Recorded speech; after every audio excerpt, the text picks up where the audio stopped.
बहुत स्वागत है आप लोगों का माँ ज्योति क्लासेस में। मैं राम बाबू यादव। आज आप लोग पढ़ाऊंगा मस्तिष्क चैप्टर। काफ़ी इंपॉर्टेंट चैप्टर है और इससे हमेशा क्वेश्चन आते हैं, वो चाहे कंपटीशन में हो, रेलवे, बैंक, एसएससी या आपको 10वीं लेवल का एग्जाम हो, जो भी हो, उसमें इस चैप्टर से काफ़ी क्वेश्चन आते हैं। तो इस चैप्टर को देखते हैं। आइए, तो मस्तिष्क चला।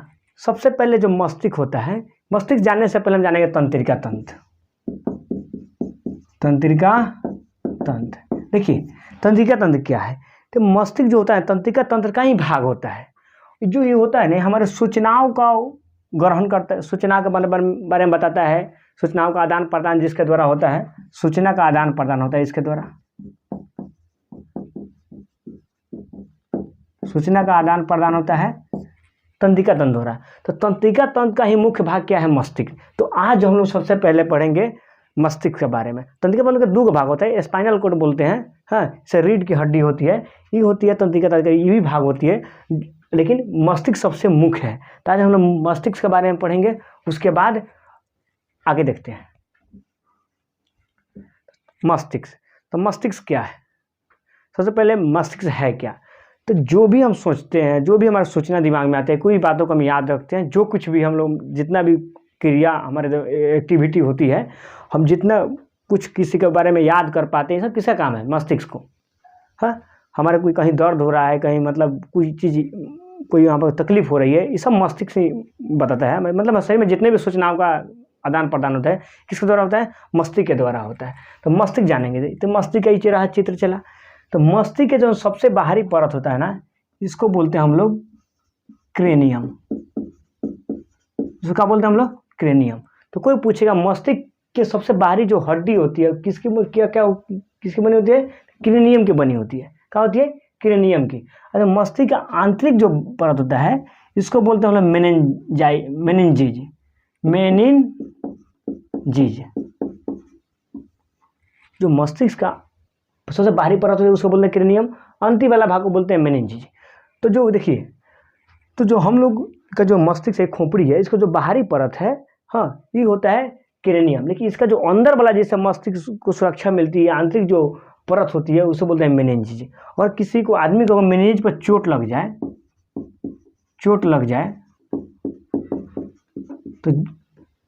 तो जो बीमारी होती है उसका नाम होता है मेनिंजाइटिस। उस बीमारी का नाम होती है मेनिंजाइटिस। मेनिंजाइटिस, मेनिंजीज पर चोट लगने से जो बीमारी होती है वो कहते हैं मेनिंजाइटिस। अब मान किसी से आप झगड़ा किए, आपको तो पता है, अब जाके आप हुमच के एक मांस मार दिए, एक बार वो आदमी वही मर गया।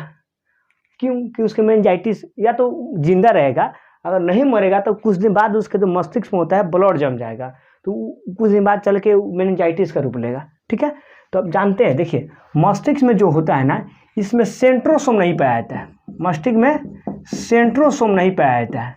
और सेंट्रोसोम क्या करता है, सेंट्रोसोम कोशिका विभाजन का काम करता है, और मस्तिष्क में सेंट्रोसोम पाया ही नहीं जाता है। तो मस्तिष्क में कोशिका विभाजन नहीं होता है, इसमें कोशिका विभाजन नहीं होता है, विभाजन नहीं होता है। मस्तिष्क में सेंट्रोसोम नहीं पाया जाने का इसमें कोशिका विभाजन नहीं होता है। अगर इसमें कोशिका विभाजन नहीं होता है, मतलब जो सेल मर जाएगा, जो कोशिका मर जाएगा, उसको फिर पुनः जीवित नहीं किया जा सकता है। इसलिए अगर किसी को मस्तिष्क में जो है हम चाह के एक मांस दे दिए, आदमी वो चित हो जाएगा। कहीं सबसे बाहरी पता है क्रेनियम, क्रेनियम पर चोट लगेगा, फुटे उठेगा तो वो ठीक हो जाएगा। मेनिंजीज पर चोट लिया, मेनिंजीज के अंदर और गहरा चोट लग गया मस्तिष्क पर, तो उसके अंदर जो भी कोशिका मर जाएगा, उसका दोबारा जीवित नहीं किया जाता। इसलिए आदमी को माथा पर चोट लगने से मृत्यु हो जाती है। इसलिए जो लोग, पुलिस लोग से जो भी सरकार सलाह देती है कि हमेशा हेलमेट पहन गाड़ी चलाना चाहिए, क्योंकि एक बार हेलमेट पहन के आप चला रहे हैं तो आपके मस्तिष्क में चोट नहीं लगेगी, और कहीं लगेगी तो बच सकते हैं। लेकिन मस्तिष्क में एक बार अंदर चोट लग गया आपके अंदर, मेनिंजीज के अंदर है, तो मस्तिष्क के अंदरी भाग, तो आपकी मृत्यु तय है, क्योंकि मस्तिष्क में कोशिका विभाजन नहीं होती है, इसमें सेंट्रोसोम पाई ही नहीं जाती है। और कोई पूछेगा सबसे ज़्यादा कोशिका विभाजन होता कहाँ है, ये भी क्वेश्चन पूछा है। तो सबसे ज़्यादा कोशिका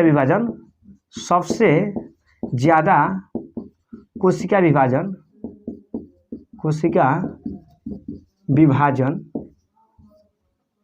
लीवर में होती है, लीवर में होती है। लीवर का ये एक नाम जिगर है या यकृत कहिए, एक तीन नाम है ससुराल, लीवर, जिगर, यकृत। कोई लोग लीवर बोलता है, कोई जिगर बोलता है, कोई यकृत बोलता है। कोनो कहता है तू हमारे जिगर का टुकड़ा होता है, हाँ हाँ का खुश हो जाएगा। लेकिन जब कहेगा तू हमारे लीवर का टुकड़ा गए का कर ले तू अभी मार हो जाएगी। तो जो लीवर के टुकड़ा करने पर कोई किसी आया था, लेकिन उस तरह पढ़ाई नहीं है, उसको पता नहीं है कि लीवर जिगर दोनों एक ही चीज़ होता है, उसको यकृत कहिए, ठीक है।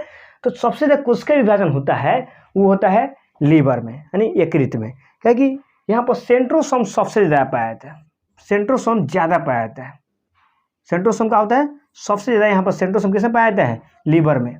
तो इसलिए यहाँ पर कोशिका विभाजन ज़्यादा होता है। मान गए आप लीवर में कौन का ऑपरेशन हुआ है, यहाँ पर लीवर होता है, तो लीवर में किसी का ऑपरेशन हुआ, नहाए देखो 2 दिन में 4 दिन में उसका घाव ठीक हो जाएगा, बहुत जल्दी कोशिका विभाजन हो जाएगा। जो सेल मरा हुआ है वो बहुत जल्दी रिकंस्ट्रक्शन फिर से बन जाएगा।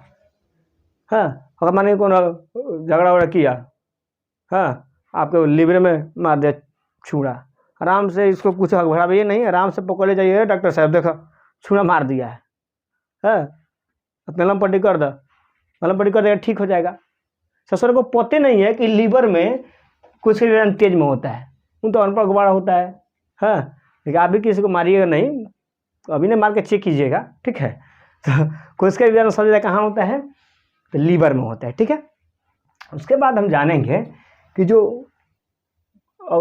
उसके बाद जानते हैं हम कि मस्तिष्क का वजन। तो मस्तिष्क का वजन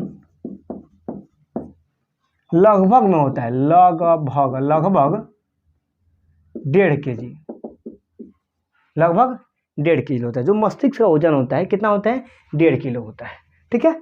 और हम जानते हैं जो मस्तिष्क का पार्ट के बारे में जानते हैं, तो मस्तिष्क के 3 पार्ट होते हैं। मस्तिष्क कितने भाग होते हैं, 3 पार्ट होते हैं। मस्तिष्क के जो सबसे बाहरी पार्ट होते हैं, आप इसको नोट कर लीजिएगा, नोट्स बनाइए डेली। देखिए मस्तिष्क के 3 पार्ट होते हैं। जो बाहरी भाग होता है इसको बोलते हैं हम लोग अग्र मस्तिष्क, इसको बोलते हैं अग्र मस्तिष्क, अग्र मस्तिष्क, ठीक। जो इसका बीच वाला भाग होता है, हाँ, इसको बोलते हैं मध्य मस्तिष्क, मध्य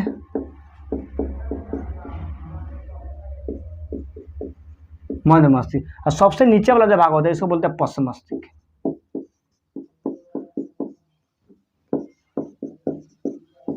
मस्तिष्क कितने भाग, 3 भाग, अग्र मस्तिष्क, मध्य मस्तिष्क, पश्च मस्तिष्क। कितने भाग, अग्र मस्तिष्क, मध्य मस्तिष्क, पश्च मस्तिष्क। तो हम लोग सबसे पहले पढ़ेंगे अग्र मस्तिष्क।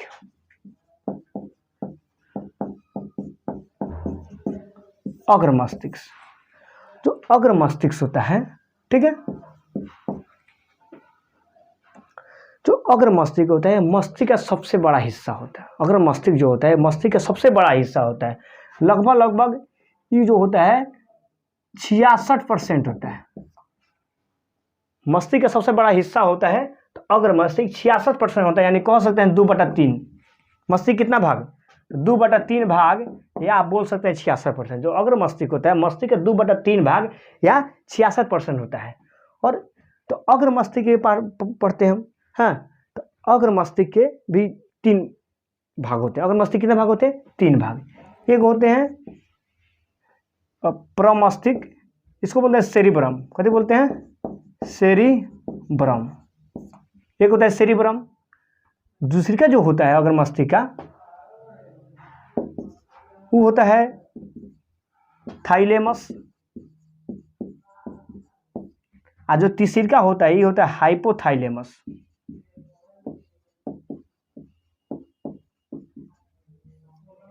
मस्तिष्क से जो होते हैं चला वो तीन भाग में होते हैं, अग्र मस्तिष्क, मध्य मस्तिष्क, पश्च मस्तिष्क।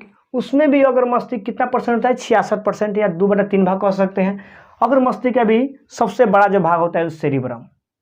अगर सबसे बड़ा भाग तो अग्र मस्तिष्क होता है, उसका भी सबसे बड़ा भाग होता है सेरिब्रम। जो सेरिब्रम होता है ना, इसको हम लोग बोलते हैं बुद्धि और चतुराई का केंद्र। कभी बोलते हैं बुद्धि और चतुराई का केंद्र, चतुराई का केंद्र। ये क्वेश्चन बहुत इंपॉर्टेंट है, हमेशा पूछते हैं बुद्धि चतुराई केंद्र किसे बोलते हैं, तो सेरिब्रम को। बुद्धि चतुराई केंद्र किसे बोलते हैं, तो सेरिब्रम को। ये क्या होता है कि सेरिब्रम कोई भी चीज आपको याद रख रहे हैं,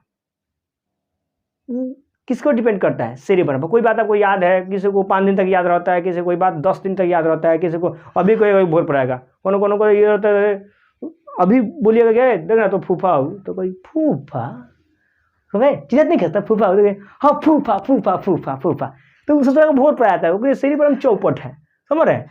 तो सेरिब्रम चौपट है तब जिंदगी चौपट है, समझ रहे ना? क्योंकि जितना भी मतलब आप जो माइंडली जितना भी आप कितना तेज है कितना नहीं है, ये सब डिपेंड करता है किस पर? सेरिब्रम पर। इसलिए सेरिब्रम का ठीक होना बहुत जरूरी है। आजकल आप लोग देखिए सेरिब्रम बहुत लोगों का खराब है, खास करके टीचर लोगों भी टीचर सेरिब्रम ठीक ठाक नहीं रहता है, नोट्स देख के पढ़ाता है लोग, है सोच रहे हो क्या पढ़ाएगा?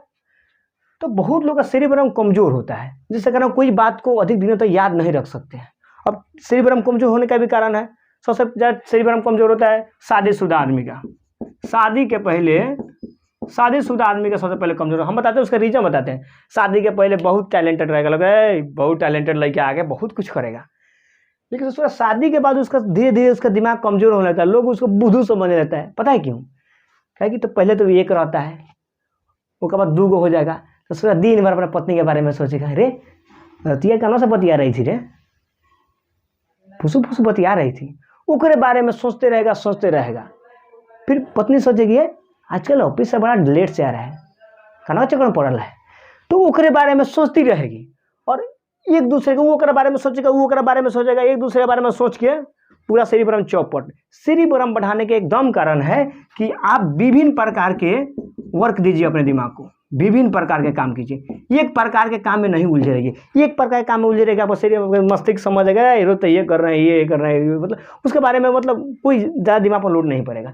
तो सेरिब्रम बढ़ाने के एकदम कारण है कि विभिन्न प्रकार के काम कीजिए या मेडिटेशन कीजिए, आराम से रामदेव वाला बैठ जाइए, मंगला भगवान विष्णु पढ़ते रहिए, तो उस तरह सही होगा, सेरिब्रम बढ़ जाएगा। और तीसरा कारण यह क्या है कि आजकल जो नया लड़का है, जो नया जो भी 10 इंटर लेवल का जो बच्चा है, ये सब सूरत और ही खराब हो गया है सर। इससे दिन भर मोबाइल पे पबजी फ्री फायर गेम खेलते रहता है, सब उसी में दिमाग लगा, सेरिब्रम चौपट कर लिया है। विद्यार्थी के अगर सेरिब्रम चौपट हो गया तो समझो जीवन खत्म। इसलिए विद्यार्थी के जीवन में सेरिब्रम होना बहुत जरूरी है।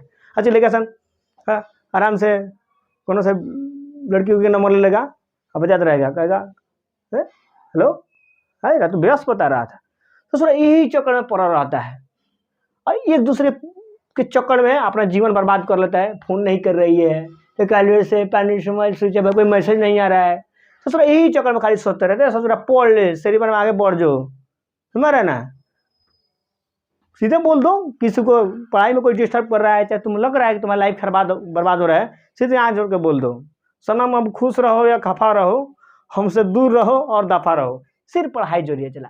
कहीं कि पढ़ाई जीवन में बहुत कुछ आपको सिखा सकते हैं, इससे बहुत आगे जा सकते हैं जीवन में।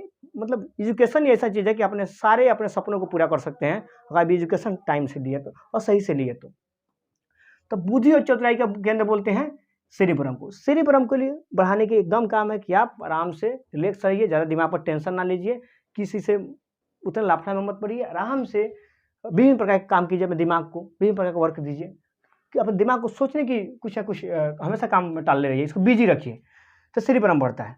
अब सेरिब्रम हो गया। सेरिब्रम हमारे जो मस्तिष्क का होता है सबसे बड़ा हिस्सा होता है, अग्र मस्तिष्क का सबसे बड़ा हिस्सा होता है। अब देखते हैं सेरिब्रम के बारे में समझ गए और समझते हैं थाइलेमस। क्या होता है थाइलेमस? थाइलेमस के बारे में जानते हैं। तो जो थाइलेमस होता है ये हमारे शरीर के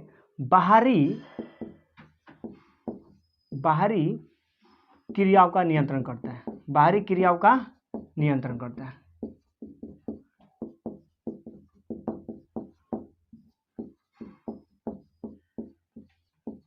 तो थाइलेमस होता है हमारे शरीर के बाहरी क्रियाओं का नियंत्रण करता है। जैसे हमारे ठंडी लग रहा है, ये कम देख लीजिए, ठंडी लग रहा है, गर्मी लग रहा है, हाँ दर्द महसूस हो रहा है, ये सब क्या है? बाहरी क्रिया है, समझ रहे हैं? कि हमारे शरीर के जितने बाहरी क्रिया होते हैं इसको कौन नियंत्रण करता है? तो थाइलेमस। जैसे बाहर से कौन लतिया आ रहा है, कौन नियंत्रण करेगा? थाइलेमस। हाँ बाहर से बहुत ठंडा लग रहा है, ओहो ये कौन? थाइलेमस। बाहर से गर्मी लग रहा है, पंखा चलाने लगते हैं, ओ भाई बहुत गर्मी है, तो ये सब कौन नियंत्रण करता है? ये सबको नियंत्रित करता है थाइलेमस। ठीक है, बाहरी जितना भी क्रिया होता है, बाहर से कोई चींटी काट लिया, लड़का सब बात बहुत चीज़ सर चींटी काट लिया, ससुरा सन 10वां में पढ़ता है, सबको पता नहीं है सर चींटी काट लिया, सर खोद दिया, 10वां में काम करता है सर, ऐसा लड़का सर है। तो चला बाहर से जितना भी आपको जो भी आपके मतलब क्रिया हो रही है उसका नियंत्रण कौन कर रहा है? थाइलेमस।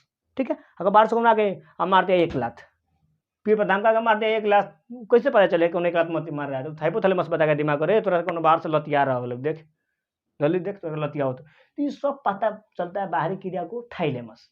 ठीक है, तो ये बाहरी क्रिया को नियंत्रण करता है। उसके बाद आता है हाइपोथैलेमस, उसके बाद क्या आता है? हाइपोथैलेमस। तो जो हाइपोथैलेमस होता है चला, ये आंतरिक क्रियाओं का नियंत्रण करता है, आंतरिक क्रियाओं का नियंत्रण करता है, क्रियाओं का नियंत्रण करता है, आंतरिक क्रियाओं का नियंत्रण करता है। कोई पूछे चला थाइलेमस क्या करता है? तो बाहरी क्रिया को नियंत्रण करता है, जैसे भूख, ठंडी लगाता है, गर्मी लगाता है, दर्द महसूस हो रहा है, कौन खोद रहा है, कौन लतिया रहा है, ये सब थाइलेमस करता है। लेकिन हाइपोथैलेमस आंतरिक क्रिया का नियंत्रण, जैसे भूख लगल है, कौन पर गुस्सा है, प्रेम हो गया, चला कौन भूख लगल है, अंदर से भूख लगल, हो भगवान भूख लगल, चलो खा दे एक छिपा, तो ये कौन नियंत्रण करता है? हाइपोथैलेमस। गुस्सा, अरे तेरा कहले रहने बाजू हमारा खाना बना कर रखिए ना, मैंने गुस्सा खूब आजकल गुस्सा हो गया, प्रेम हो गया, हाँ हाँ कितनी सुंदर लग रही हो, ये सब प्रेम है। तो चलो इस सब को नियंत्रण कौन करता है? हाइपोथैलेमस। गुस्सा, प्रेम, हाँ जो भी है ये सब का नियंत्रण करता है हाइपोथैलेमस। अंदर से कहीं दर्द महसूस रहा है, आंतरिक अंदर से दर्द है, पसीना, पसीना, ये सब जितना है जो अंदर से, पसीना तो अंदर से निकलता है, बाहर से नहीं निकलता है, तो सबका जो होता है हाइपोथैलेमस कंट्रोल करता है। हाइपोथैलेमस ससुरा बड़ा खचरा होता है, लड़का को बिगाड़ने में इसका बहुत बड़ा हाथ है। ससुरा ई मात्र 7 सेकेंड में एक्टिव हो जाता है, 7 सेकेंड में एक्टिव हो जाएगा। जैसे एक्टिव होने का माने को लगातार 7 सेकेंड देख लिए, कितना सुंदर है रे ससुरी, हैप्पी काटी है, तो हो गया, आपको हो गया। आप उसी के बारे में सोचिएगा, आपका हाइपोथैलेमस एक्टिव हो गया। कोनो को अब 7 सेकेंड देख लिए तो आपका हाइपोथैलेमस तेज हो गया, वो कई चक्कर में पड़ जाइएगा, साइकिल लेकर जाके एकरा कोचिंग में डूब जाइएगा, ओकरा कोचिंग में, कितना सुंदर थी।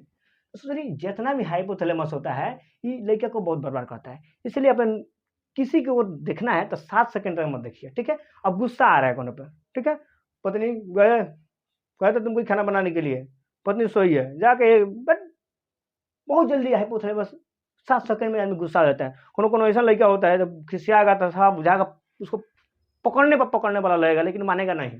तो ससुरा गुस्सा में बाबूजी कहेगा बाबूजी दूरे रहो, तो वो सब ससुरा जो होता है वो हाइपोथैलेमस के कारण होता है। ठीक है, अब प्रेम ये तो चला लड़के को बर्बाद करके रखता है। अगर आपको जीवन में सफल होना है तो अपने हाइपोथैलेमस पर कंट्रोल रखना पड़ेगा। ससुरा बड़ा तेज होता है, ससुरा 7 सेकंड में एक्टिव हो जाता है। और सबसे ज़्यादा एक्टिव होता है ना तो लहसुन और प्याज खाने से, लहसुन प्याज खाने से। लहसुन प्याज खाइएगा बहुत जल्दी 7 सेकंड में हाइपोथैलेमस तेज हो जाएगा, चक्कर बकर करने। तो लहसुन प्याज थोड़ा कम खाना चाहिए। अब देखते हैं डेरा वाला लड़का ससुरा खड़े लहसुन डाल देता है, खड़े, अरे ससुरा मजनू बन जाए, तो बिहान से पागल हो जाए। तो ससुरा खड़े लहसुन प्याज डाल देता है सब्जी में, है तो उसका हाइपोथैलेमस हमेशा तेज रहता है। तो इसलिए हाइपोथैलेमस कंट्रोल करके रखिए। लेकिन ससुरा आंतरिक क्रिया को नियंत्रण है, बहुत जल्दी गुस्सा आ जाए, कौन सा प्रेम हो जाए, जिंदगी बेकार। चला हई सब आए तो ठीक है, लेकिन हई अगर हो गया तो गए। तो हाइपोथैलेमस हमारे शरीर की आंतरिक क्रिया को नियंत्रण करता है। ठीक है, इसलिए किसी की तरफ 7 सेकंड तक नहीं देखना चाहिए। तो आज जो है हम लोग मस्तिष्क के बारे में जान गए हैं, और अगले दिन जानेंगे मस्तिष्क से जो अग्र मस्तिष्क था, अग्र मस्तिष्क 66% 2% होता है, ये सेरिब्रम, 3 भाग होता है अग्र मस्तिष्क, सेरिब्रम, थाइलेमस, हाइपोथैलेमस। ठीक है, इतना जान गए। मिलते हैं नेक्स्ट वीडियो में। जय हिंद, जय भारत। और ऐसे ही आप लोग कंटिन्यूटी बनाए रखें और हमारे चैनल को सब्सक्राइब करते रखें। चलिए, थैंक यू।